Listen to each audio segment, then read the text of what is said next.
Guys, update lang sa tanim namin na ampalaya. 1 month and 3 days na siya ngayon guys. September 25 na yan guys, bunga niya.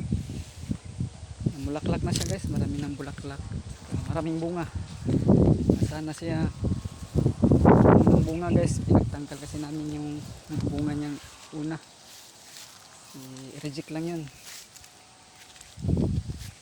Kanda na siya, kumapang na sa taas na guys. Wala na tapos ng linis guys. Kaya busy guys sa kadadamo. Tapos may nakita ko ito kanina guys na malaki na dahil nagabuno ako ngayon.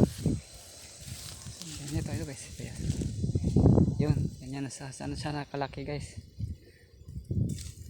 1 month and 3 days guys ngayon, September 25. So yan. Kasi nagdamo rin ako dito guys, di pa tapos. Marami na ako nakita itong malalaki na bunga guys. So napakinabangan ng iba, iba hindi, kasi maliliit lang pinagtanggal namin. Talong namin guys na 1 year na siya ngayon guys, September 1 year na siya. Tanda na yan guys, malapit na namin iikon yan. So may bunga pa rin siya. Kapit na ito i-demolis guys, kasi pagkapang ng ampalaya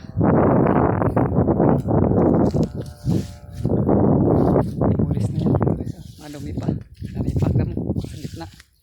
So yung gilid guys yan, bawasan na siya.